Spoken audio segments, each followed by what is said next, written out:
Hi guys, and welcome to Katie's Insight, where I give my insight on all kinds of things, and right now I'm going to be giving my insight on what I've been giving my insight on for a while, which is stimulus, the election, and politics, because unfortunately these three things have merged into one big pile of turds for us, and now I'm going to keep dissecting turds. Apparently that's my job, but I love y'all, I love what I do. I guess I'm a turd lover. Anyway, guys, I wanted to give you a little bit of an update. Over the next few days, you're gonna see me in different outfits that maybe was on a day before or a day after. My outfits aren't gonna make sense. The reason is, I told you guys, since October, thank you 2020, every time I start to try to build this or I have a little upswing, something happens and I have to stop. So since that ice storm we had, what was it, 2 or 3 weeks ago, our internet's been really weird. And so I couldn't upload anything. I've been literally trying to upload 2 videos and I'm looking at it right now. It's been all day. I started uploading both of them at noon. It is now 8:30 p.m. and they are still not uploaded. So I'm having all of these tech issues. There is somebody that's supposed to come Thursday, so tomorrow, depending on when you're watching this. Hopefully it's an easy fix, but this ice storm kind of messed up several things. So it's been a mess. I swear, I don't know what it is. You guys, sound off in the comments. Are you having one of those days, those weeks, those months, those years where everything you do just seems to not work or backfire? That's what's happening right now, but it's okay because it's gonna get fixed. And no matter what, I have rainbow shirts and I am happy with that. So it's gonna be all right. But we're gonna go ahead and get into stimulus. Where are we at and what is going on? Well, we have some really interesting developments. There is a few of them. So you guys know all the players. We have Nancy, what did I say? I said Nancy. I was trying to say nasty. I just said her name. I guess it's the same thing. We have Nasty Nance, Chuck Schumer, and everybody's favorite caper curmudgeon, Mitch McConnell.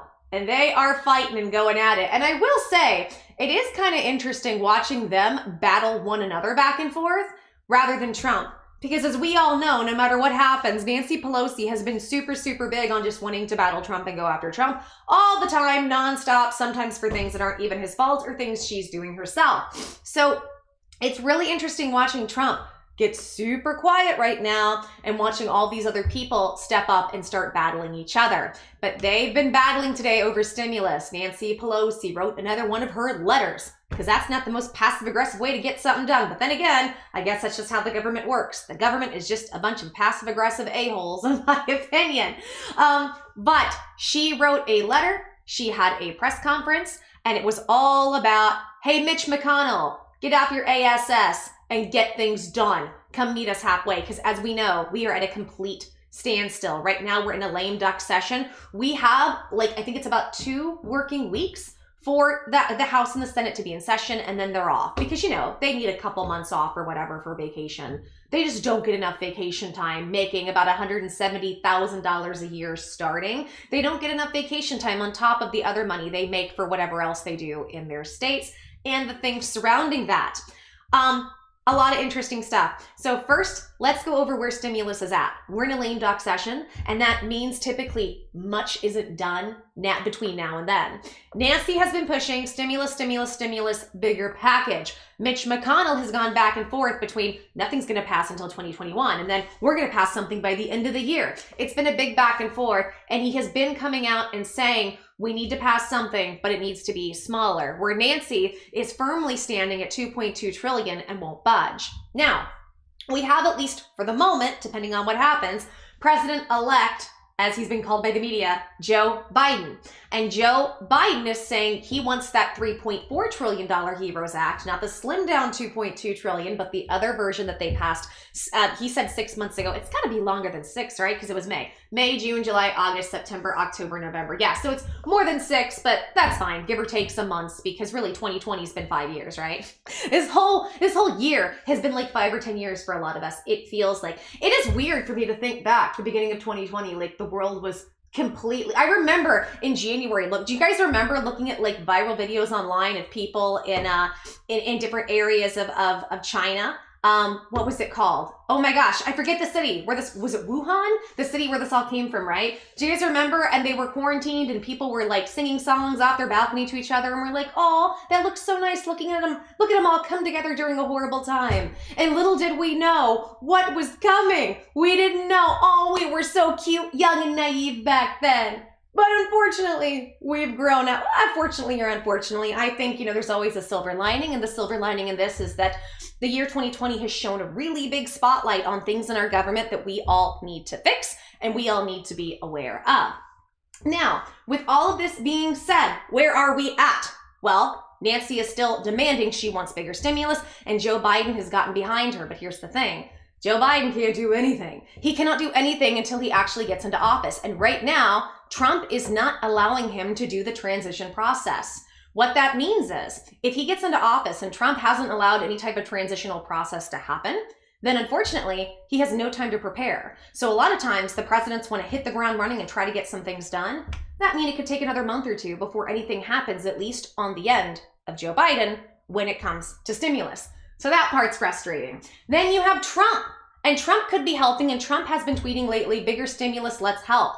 But Trump has been very quiet since his loss. Again, I say these things because until the Electoral College picks somebody and until all the judicial processes happen, we just don't know what the situation is. And it looks like there's a lot of stuff going on with a program called Dominion. At some point, I'll do a deep dive into that on this channel when I have some time. I'm hoping probably this week, or if not this week, next week. So we still don't know what's going to happen, but you can bet, I'm just going to bet Trump's going to do very little until we know exactly what's going on with the election, because, well, why should he? He's in the fight for his life when it comes to the presidency, and he's going to put all of his energy there. And I don't think anybody can, well, you can blame him if you want, but just mean why he would do that makes sense. It makes logical sense why he would do that instead of focusing on anything else. So now we have Nancy Pelosi and Mitch McConnell, and they're fighting. Like, I'm so tired. Y'all, I'm so tired of these people. But we do have an interesting piece of news about the president and about some stimulus that's supposed to be upcoming. So first of all, there's supposed to be some votes this week on stimulus. So it is possible that we do get something passed. So it looks like the Senate is going to be passing around some bills to see if they can get something done, but it's more of the same. It's more of the same with the HEALS Act. That's Mitch McConnell's act. He did that, and then he did the skinny bill. It's the slimmed down version of the HEALS Act. Can't get anything passed. He is a Senate Majority Leader, cannot get anything passed in the Senate when the Senate is all Republican controlled. So I don't know what he thinks he's going to do. Again, it's possible since there's going to be a vote, but the Senate can't get on the same page with anything. And 22 senators have vowed they're not going to do anything to help anybody. 22 out of 100. 20% of them have told us to F off. My question is, why have they been voted back in office? Why are we voting these people back in office? It's incredibly frustrating to watch. I don't like watching this scenario. And that's where we're at right now. However, there's one big piece of stimulus or legislation that needs to pass. And that is the CR, the continuing resolution for a stopgap in government funding. The last one, I believe, was passed in like late October, and Trump signed off on that real quick. All sides came together and said, let's pass that. Now, what is that? That's money so the government doesn't shut down.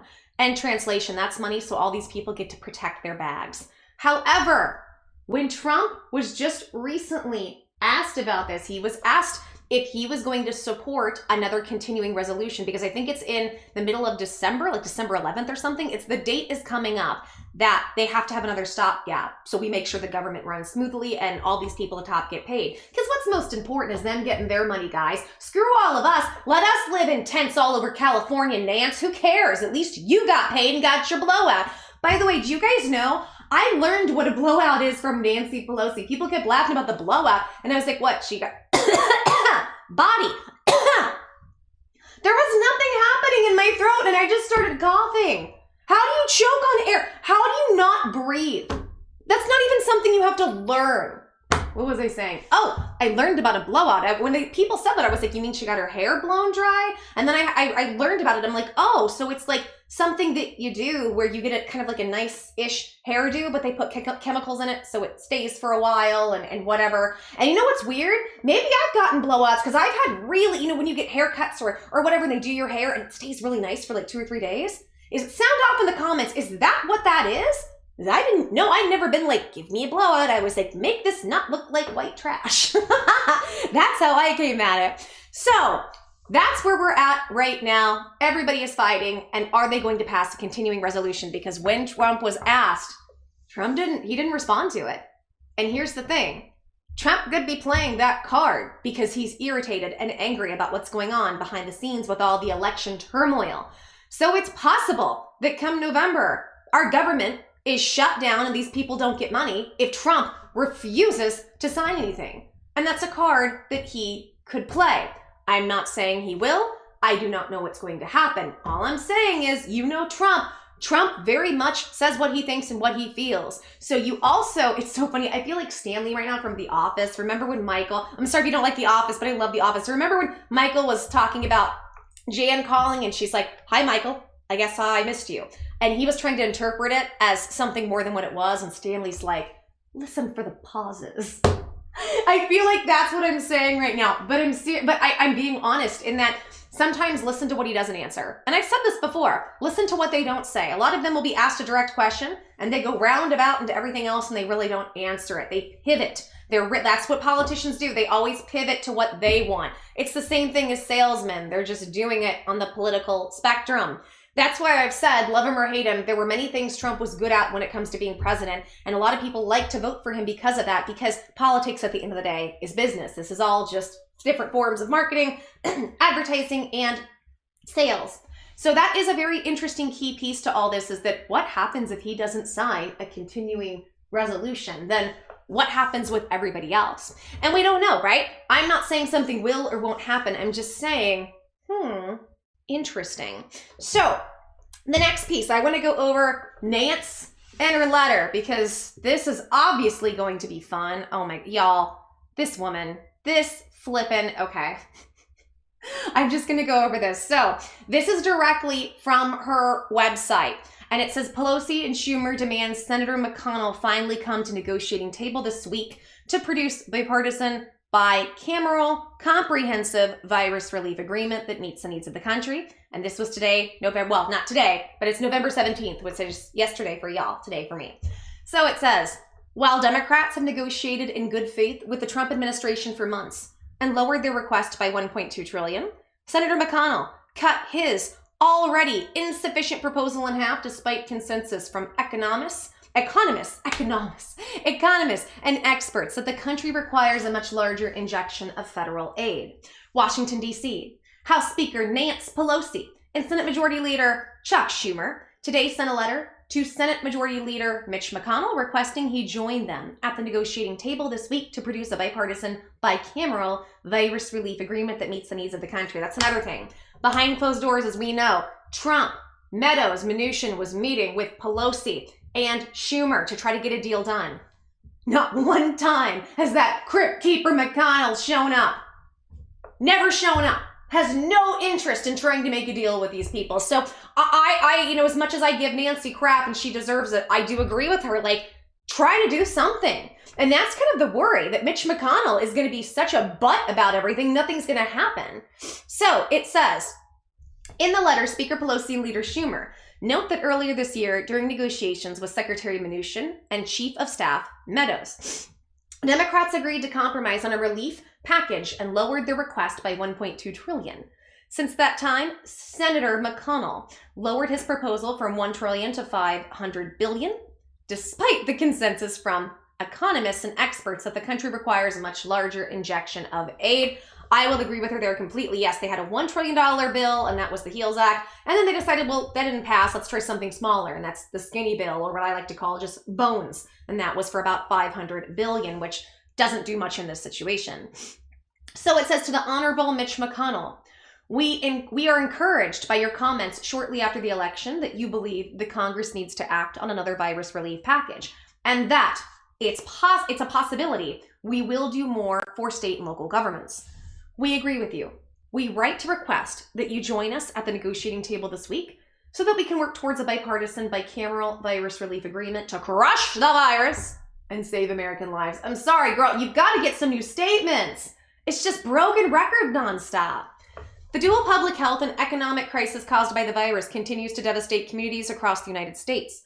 What is becoming clear to all Americans is that we cannot achieve real economic recovery until we address the expanding public health crisis.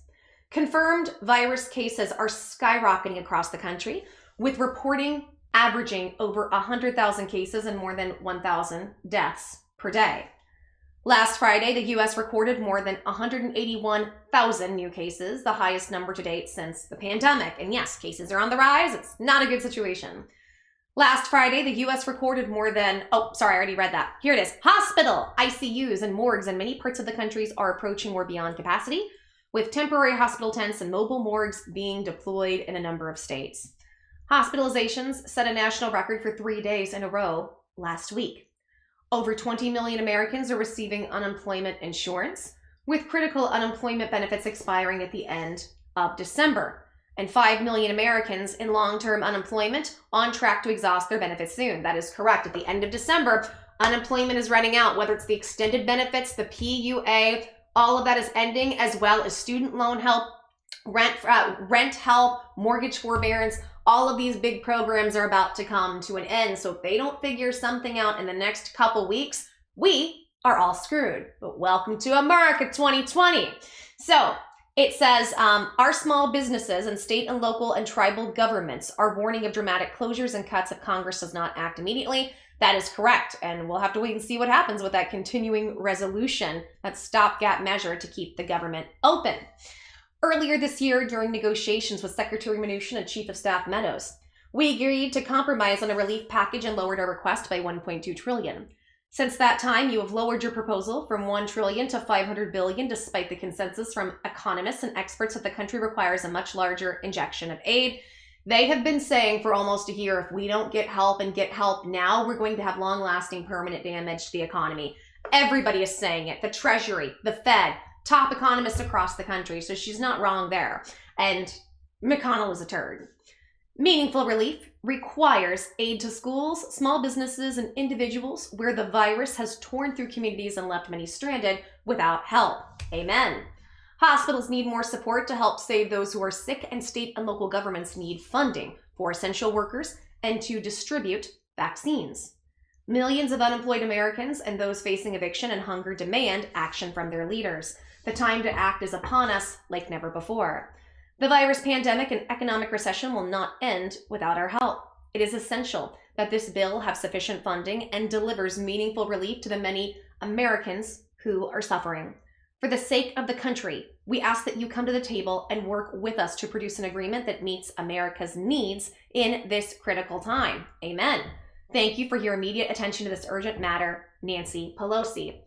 I can agree with her on this. I think this is something that needs to happen. They need to come to the table. They need to get something done with this. And now I just want to play, now Nancy didn't do a press conference today, but I want to play a little bit of what she said about this recently, where she said, we are on a red alert, so you can see her side of it. Let's take a look. Words have power. This is a red alert and all hands on deck, but it should have been a long time ago. The president and the Republicans in Congress have ignored, by delay, distortion, denial, deaths have been caused. And what are they doing now?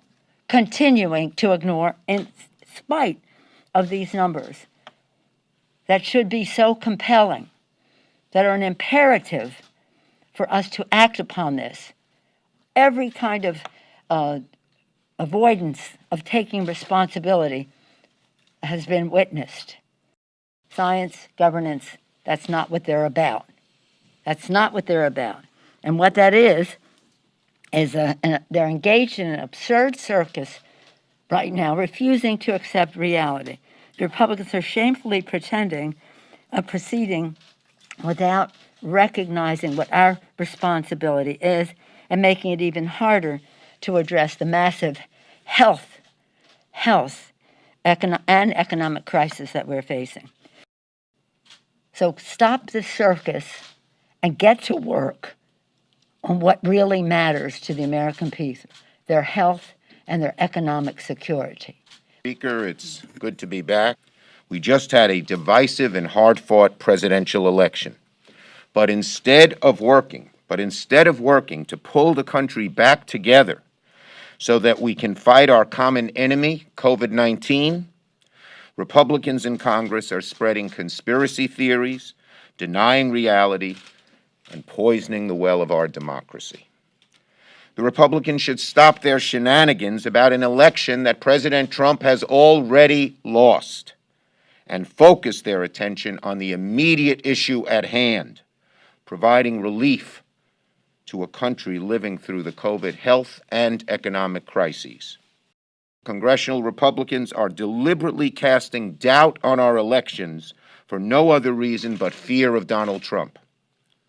These Republicans are all auditioning for profiles in cowardice. So this morning, I have a very simple message for Senate Republicans. The election is over. It wasn't close. President Trump lost. Joe Biden will be the next president of the United States. Kamala Harris will be the next vice president of the United States. Senate Republicans, stop denying reality. Stop deliberately and recklessly sowing doubt about our democratic process, and start focusing on COVID. It's time to move on and get to work for the American people. And I want to be very clear with the American people. The election's not in doubt. This is nothing more than a temper tantrum by Republicans, nothing more than a pathetic political performance for an audience of one, President Donald John Trump. That what Joe Biden got in this election was a mandate to address the challenges that our country faces, as well as to have a positive initiative on how to grow the economy in a fair way.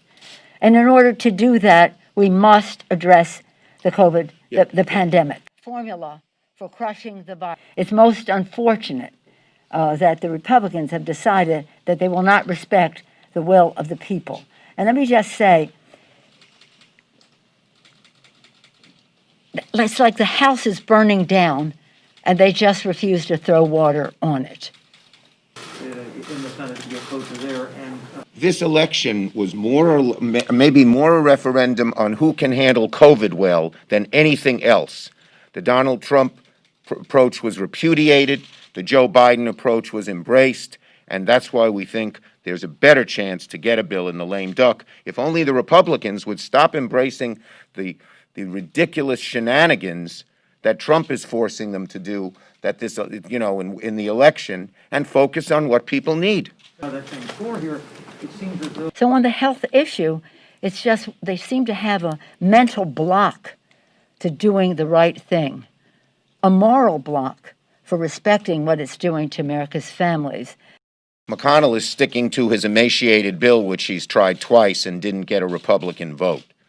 That's sort of a non-starter. And then he said, because we have a vaccine, there's even less need for a bill. Vaccine makes greater need for a bill because it has to be distributed fairly and equitably, and there needs to be education that it's healthy and everything else.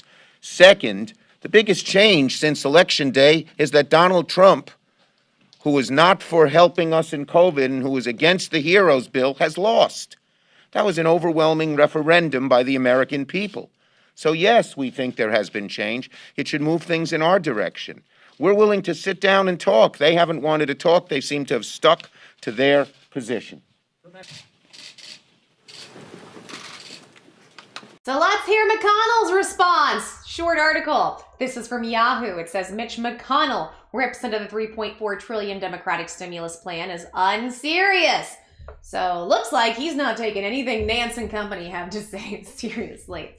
Senate Majority Leader Mitch McConnell blasted the $3.4 trillion Democratic stimulus plan a day after President-elect Joe Biden implored Congress to pass it. House Democrats' so-called HEROES Act is so unserious that it was condemned by the Speaker's own moderate Democrats the instant she put it out, the Kentucky Republican tweeted. It's unclear how Republicans and Democrats would bridge significant divisions that remain as the virus cases surge and some states and cities reimpose lockdown restrictions. And it says, Senate Majority Leader Mitch McConnell fiercely criticized the Democratic stimulus plan Tuesday, a day after President-elect Joe Biden, in his first major economic speech, pressed Congress for it. So this is his response right now to Joe Biden saying, we need something bigger. And he said, he's like, I want to get behind that $3.4 trillion stimulus deal. This is McConnell's response. House Democrats' so-called HEROES Act is so unserious it was condemned. And so this is what Mitch McConnell says. He actually tweets this. I'm reading the tweet. It says about, it was condemned by the Speaker's own moderate Democrats the instant she put it out. Huge tax cuts for the rich people in blue states, but no second round of the Paycheck Protection Program. Those are priorities. Even though he's evil, I do agree with him. Now, it looks like in that HEROES Act, there is one round of stimulus checks, right? But only one round. And there's nothing for the PPP, the EIDL. There's nothing there to help small businesses. So I don't disagree with him here, but he's still evil. So just like there, I can give Nancy a point. Still evil. It says he continued huge tax cuts for the rich in the blue states, like I said, but no second round of paycheck protection programs. But at the same time, McConnell's priorities are all going to be about liability protections for business. But I will say he's also on board with the PPP and different programs that do help small businesses, which is a good thing. McConnell was alluding to a provision in the measures to waive the $10,000 cap on the state and local tax deduction, better known as SALT, the SALT tax, for 2 years. Experts have said that would largely benefit wealthier taxpayers. So there you go. Guys, they do it on both sides. On both sides, they're trying to help all their rich buddies. On Monday, Biden pressed Congress to approve the $3.4 trillion stimulus plan, which included $1,200 direct payments, $600 federal unemployment benefits, significant state aid, and more funding for virus testing and contact tracing. Refusal of Democrats, Republicans to cooperate with one another is not due to some mysterious force beyond our control, Biden said. It's a conscious decision. If we can decide not to cooperate, we could decide to cooperate. And guys, I will be going over this all in detail a little bit later today on what happened with Biden. Republicans have staunchly opposed the plan since the House Democrats passed it in May. And there's little indication that this has changed. The GOP has called to pass a slimmer $500 billion relief plan with assistance for small businesses and health funds, as well as less in federal unemployment benefits. And of course, they leave out all SNAP programs. And when asked about starving children, Mitch McConnell said, well, if they go to school, they'll eat. Because, you know, they don't need to eat dinner at home. Who cares about that? And sometimes breakfast. You can go without breakfast. 1 meal a day, but we're going to force you to be somewhere. That sounds like slavery or prison. So I think right now that the Democrats would have to come a long way back to reality with us to get a bill. Senator Richard Shelby, the chair of the Senate Appropriations Committee, told reporters on Capitol Hill on Tuesday. It's unclear how both parties would bridge these significant divisions before Congress adjourns next month. McConnell is playing a large role in crafting a stimulus bill as President Donald Trump takes a back seat. Democrats and Republicans are digging in on their priorities. Economists have implored lawmakers to approve another stimulus package to keep struggling people and businesses afloat, especially as the virus cases surge. Some states and cities have reimposed lockdown restrictions to prevent the virus's spread. Lawmakers are also focusing on a must-pass spending bills to keep government agencies funded for the next fiscal year. They would need to approve by December 11th to avert a government shutdown like I talked about. The speaker would like to do that. I would like to do that, McConnell said on Tuesday. Hopefully, that will be the view of the administration as well. Hear how he said that? Hopefully that will be the view of the administration. I think he is even questioning whether Trump's actually going to do it. Is he going to go through with this? I don't know. I think it's going to be interesting to see over the next several weeks when Trump has to respond to different things, how he's going to respond. And again, I use the word interesting because I don't know. Trump is such a wild card. You kind of never know sometimes what he's going to do, especially when he's quiet, like I said. So now I want to play for you guys. I want to go ahead and play the press conference that Mitch McConnell held talking all about this and stimulus, vaccines, and the economy. Let's take a look. Good afternoon, everyone. Let me start by saying that, as I indicated yesterday, I think it's extremely important here in the next couple of months not to have any earth-shaking changes with regard to defense and foreign policy. I think a precipitous drawdown in either Afghanistan or Iraq would be a mistake. I've so said publicly yesterday, and I hope that's precisely where these discussions end up. It's hard not to be really excited about the 2 new vaccines. Senator Blunt was very much involved in that part of the CARES Act. If you look at the effectiveness of the CARES Act, it has to be one of the most dramatic and effective pieces of legislation ever passed by the Congress. And I would remind everyone that it passed first in the Republican Senate and then was approved on a voice vote by the House. I'm focusing on the next couple of months. We hope to get an omnibus appropriation. I believe the Speaker would like to do that. I would like to do that. Hopefully that will be the view of the administration as well. And of course, we still are confirming well-qualified judges, largely to the district courts at this stage, and we intend to continue doing that as well until the end of the session.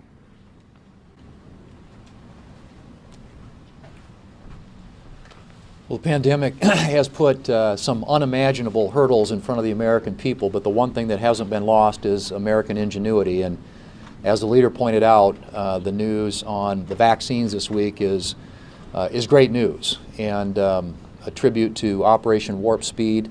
We now have not one but two potential vaccines out there, with perhaps more to come.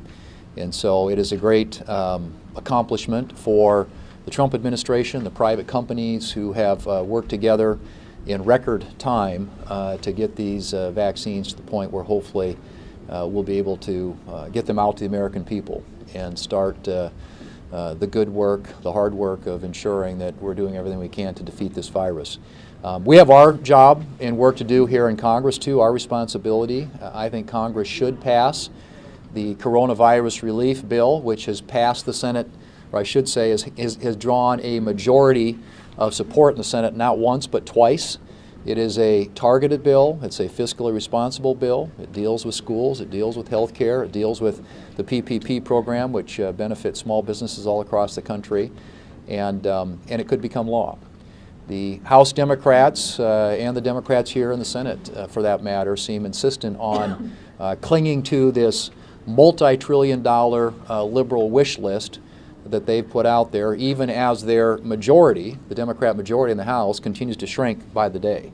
If nothing else, I think the American people are sending a message that they want a fiscally responsible approach to this challenge, one that targets the assistance where it's needed the most and provides much needed relief to the American people. So I certainly hope that the Democrats will come to a conclusion here soon, decide to work with Republicans. Republicans have been willing to compromise from the very beginning. The Democrats clearly have not. And we will continue to have an open door, and we're ready to negotiate at a moment's notice if the Democrats come to the realization that the position that they hold right now is an untenable one, and one that is costing the American people. The news just out about the vaccine to fight coronavirus is really great and historic news in this effort to protect ourselves from coronavirus. It was the front page story of every newspaper, major newspaper in America. This morning, the New York Times, another vaccine appears to work against the virus. Another vaccine, that's two. One with about 94% effectiveness, the other 90% effectiveness. These numbers are remarkable. Just think about not that long ago, Dr. Fauci said if we could come up with a vaccine that was 50% effective, that would be really good news. As a doctor, I will tell you, this is a modern day medical miracle. And it may be by the end of this year, 20 million Americans may be able to be started during the vaccine process. This is tremendous news. When you take a look at the spike that we're seeing in coronavirus cases around the country and around the world, this vaccine truly is the light at the end of the tunnel, and it's made possible by the commitment of the Republican majority in the Senate and this administration and our efforts to focus on Operation Warp Speed. Now, at the same time we've been doing this, the Democrats have seemed to be rooting for failure. Started with Joe Biden saying he wasn't sure that a vaccine was even real. Kamala Harris in the vice presidential debate said that if there was Donald Trump said that there was a vaccine that worked, she would not take it. And Nancy Pelosi, in her $3 trillion so-called HEROES Act, she has more money in that to do direct paychecks to illegal immigrants than she does to help with a vaccine. And last week, when the first news came out about Pfizer being 90% effective, what did the governor of New York have to say? The governor of New York had to say this about all this good news. He said, the bad news. The bad news is that it's about 2 months before Joe Biden takes over. And that means, he said, this administration is going to be implementing a vaccine plan. this administration is going to implementing a vaccine plan, and he calls that bad news. My question for the governor of New York and Democrats who think like him is, why is it bad news that American ingenuity and invention and investment could come up with such record-breaking efforts to develop a vaccine? Why is it bad news that families will be able to have parents get back to work and kids get back to school and the great American comeback to happen that much faster? Why is it bad news that millions, if not tens of millions of people in America and around the world will have their lives saved by this vaccine? This is something to celebrate. This is a success for the world to turn to America and say, you have done it and you have done it right. Maybe that's the reason that the Democrats call it bad news. You've long been concerned about federal intervention in elections that are being administered by the state. So do you have any concerns about the Senate Judiciary Chairman, a member of your conference, reaching out to key officials in these states to raise concerns and questions about how mail-in voting is being conducted? Well, you can ask Senator Graham about that. What I've emphasized is that one of the beauties of the American election system is we have 50 separate ways to conduct them. Every state is different. It ought to stay that way. We ought not to try to nationalize how we handle elections. States know how to do it. One of the great success stories of the current administration is, you've noticed, you've all not been writing about foreign intervention. There's dramatic improvement from 2016 under the Obama administration to 2020 under the Trump administration. The coordination between Homeland Security and secretaries of state in charge of conducting elections all around the country. I know when things don't happen, they tend not to make a headline, but no indication any foreign intervention succeeded. The elections were smoothly conducted, but the decision as to how the elections end happened in 50 different places. So next we're going to see election certification in the states that are still close and in doubt, in Georgia, in Pennsylvania, in Michigan, in Nevada. Once those certifications occur, if they occur, based upon litigation that's being tried at various places, those will be final. The Electoral College will meet in December, and the inauguration will be on January 20th. How is it not time for the GSA to ascertain Joe Biden? A lot of these lawsuits have been failing. The votes are, Biden's won with more votes than Trump did in some of these states 4 years ago. How is it not time for the GSA to say, allow him to transition and ascertain? I hate to give you the same answer again, but in all of these presidential elections, we go through this process. There's a way to deal with disputes. It's called the courts. And the courts in the various states are dealing with whatever disputes there are, whatever evidence may be provided. And we're going to have an orderly transfer from this administration to the next one. What we all say about it is frankly irrelevant. All of this will happen, as I laid out a minute ago to Manu's question. All of it will happen right on time, and we'll swear in the next administration on January 20th. Mr. Leader, is your pessimism on COVID relief based on actual conversations you've had with Democrats or simply on their public statements? And then secondly, it seems like you are going to take the lead back from Secretary Mnuchin. Are you going to now talk to Speaker Pelosi, and does President-elect Biden have a role in shaping it during the lame duck?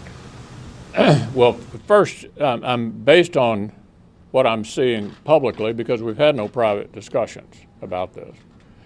And it looks to me like the Speaker, the Democratic leader of the Senate, and former Vice President Biden all have the view that $2.5 trillion or nothing.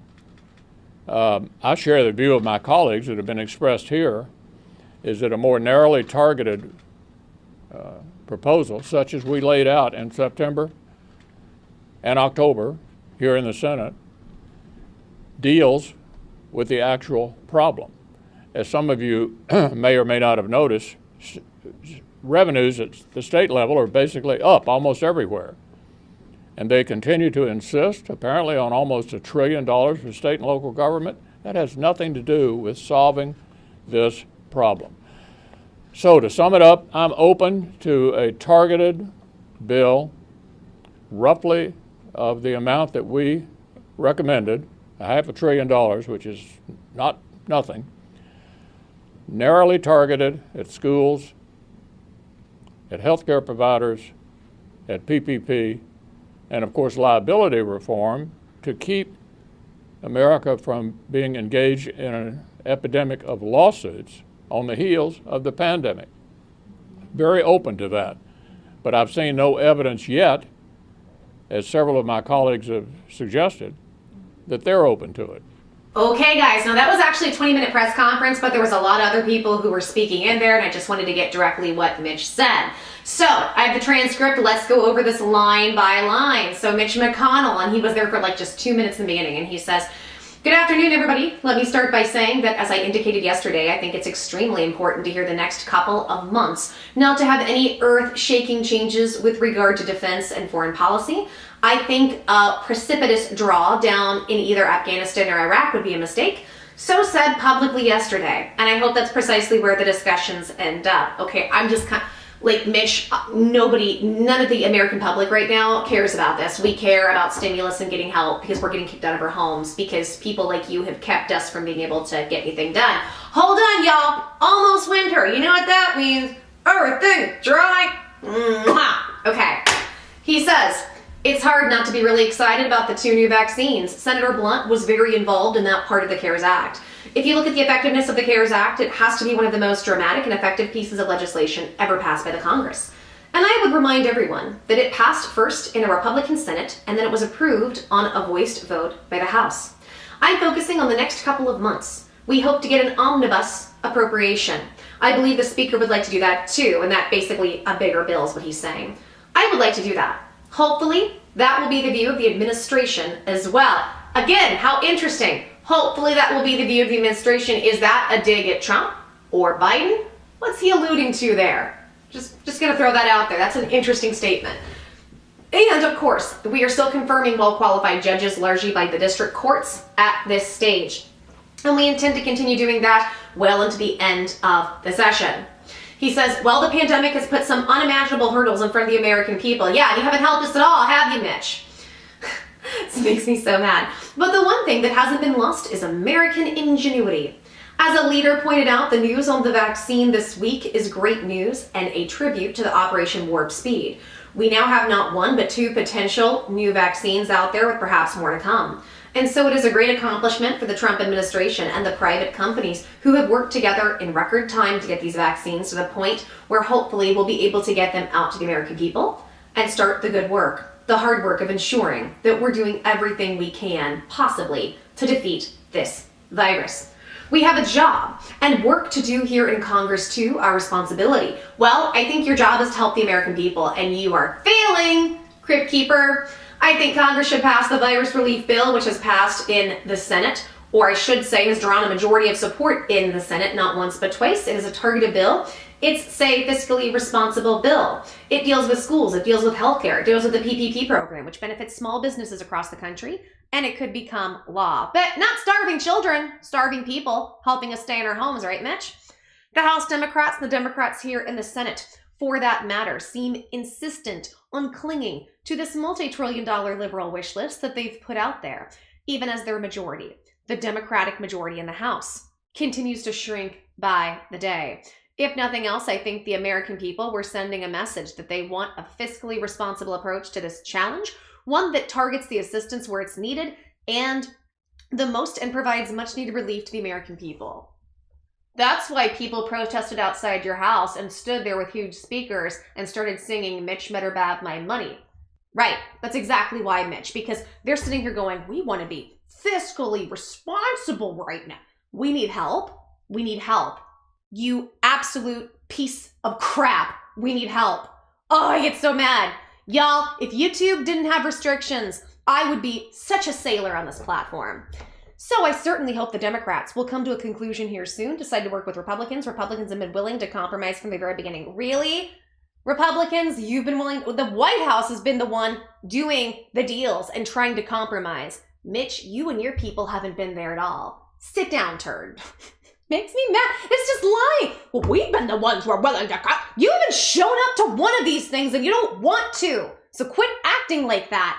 I don't like, it's insulting enough what they're doing to us, but then when they try to lie and gaslight us, makes me very mad. So he says, the news just out about the vaccine to fight the virus is really great and historic news in the effort to protect ourselves from the virus. It was the front page story of every newspaper, major newspaper in America. This morning, the New York Times, it says another vaccine appears to work against the virus. Another vaccine, that's two. One with about 94% effectiveness, the other 90% effectiveness. These numbers are remarkable. Just think about not long ago, Dr. Fauci said if we could come up with a vaccine that was 50% effective, that would be good news. As a doctor, I will tell you this is a modern day medical miracle, and it may be hard by the end of this year. 20 million Americans may be able to be started during the vaccine process. This is tremendous news. When you take a look at the spike that we're seeing in the virus cases around the country and around the world, this vaccine truly is the light at the end of the tunnel, and it's made possible by the commitment of the Republican Party in the Senate and this administration and our efforts that focused on Operation Warp Speed. Now, at the same time we've been doing this, the Democrats have seemed to be rooting for failure, starting with Joe Biden saying he wasn't sure that a vaccine was even real. Kamala Harris, in the vice presidential debate, said that if their Donald Trump said that there was a vaccine that worked, she would not take it. And Nancy Pelosi and her $3 trillion so-called Heroes Act, she has more money in that to do direct paychecks to people who might not be here in a way that could be defined as legal. Please infer that she does not help with the vaccine. So I wanted to go ahead and throw some of that in there because I thought that was interesting when it came to, I didn't realize that Joe Biden and Kamala Harris were so against taking any vaccines that Trump might put out there, and Joe was like, this wasn't even possible.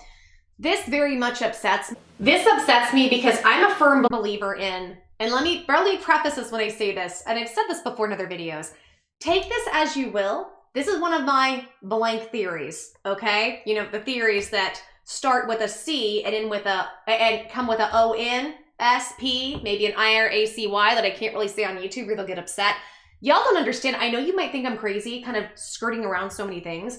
YouTube gets mad at us for everything. I'm not even kidding. But like, it's nuts how much you have to be really, really careful what you say. But I believe that the majority of all of our health issues and illnesses and chronic issues, I believe that there are cures for that and that the governments around the world know that. We are just not allowed access to that technology. So when I hear stuff like this, it really, really, and by the way, I would be this way no matter what side it is. But I just think it's irresponsible for them to be saying that the left, we need to crush the virus, and for Joe Biden to be like, well, we can't have a vaccine, and Kamala being like, I'm not taking it from Trump. Girl, come on. Does it matter? Like I said, does it matter who's helping us? We need somebody to help us in something that's going to work. And that's coming from me, who would not take the vaccine. Not because I'm a this or a that, but because my immune system is so effed, it is not safe for me to, as we have many people in this country that are like that.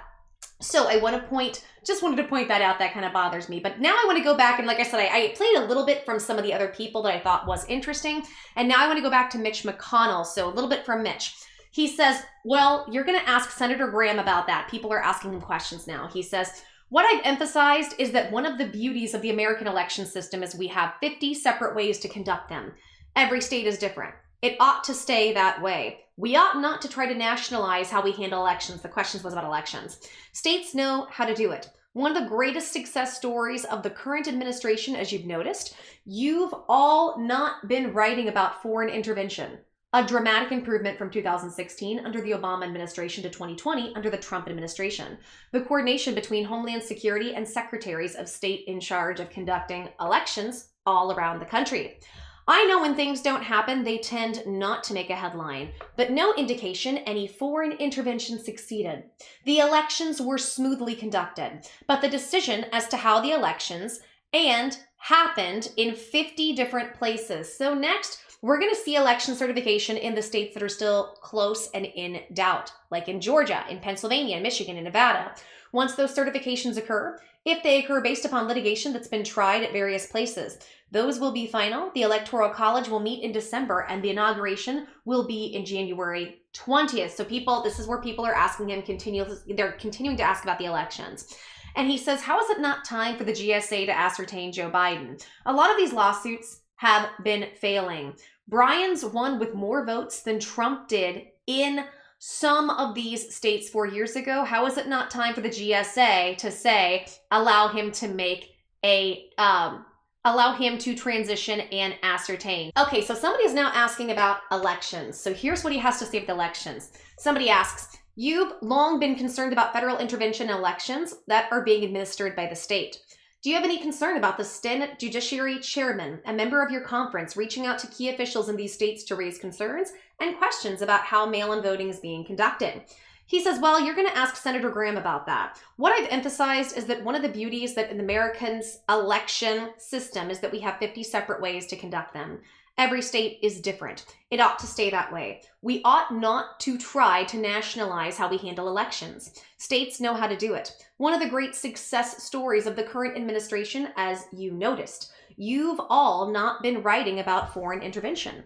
A dramatic improvement from 2016 under the Obama administration to 2020 under the Trump administration. The coordination between Homeland Security and Secretaries of State in charge of conducting elections all around the country. I know when things don't happen, they tend not to make headlines. But no indication any foreign intervention succeeded. The elections were smoothly conducted. But the decision as to how the elections happened in the 50 different places. So next, we're going to see the election certification in the states that are still close and in doubt, in Georgia and Pennsylvania, Michigan, and Nevada. Once those certifications occur, if they occur based upon litigation that's being tried in various places, those will be final. The Electoral College will meet in December, and the inauguration will be on January 20th. So that's just a little bit of what he has to say about elections. And somebody asks, how is it not time for the GSA to ascertain Joe Biden? What they're referring to here is they're referring to Joe being able to do the transition. He said, to president. A lot of these lawsuits have been failing. Bryan's won with more votes than Trump did in some of these states 4 years ago.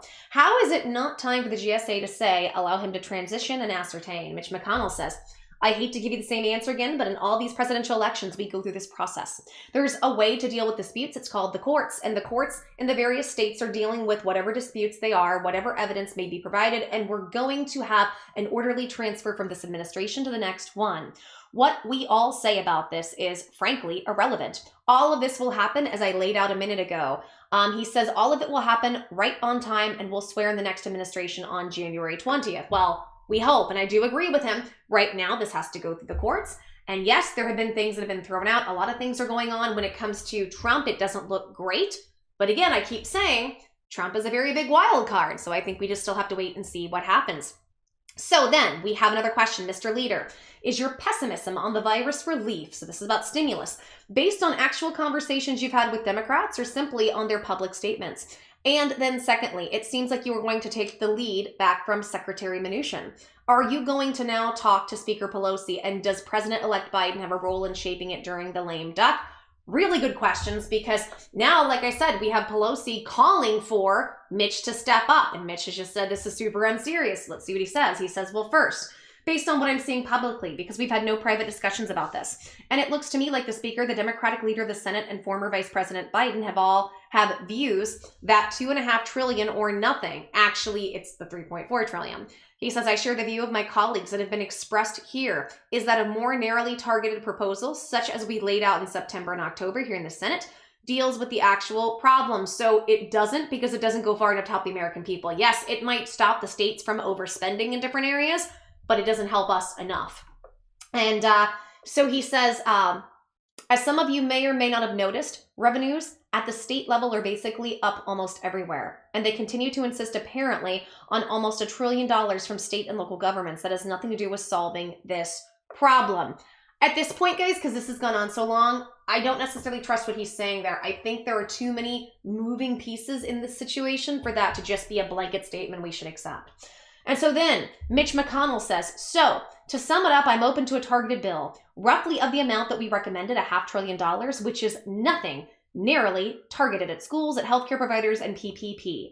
And of course, liability reform to keep America from being engaged in epidemic lawsuits on the heels of the pandemic. Again, and that's businessmen trying to protect themselves. Very open to that, but I've seen no evidence yet, as several of my colleagues have suggested that they're open to it.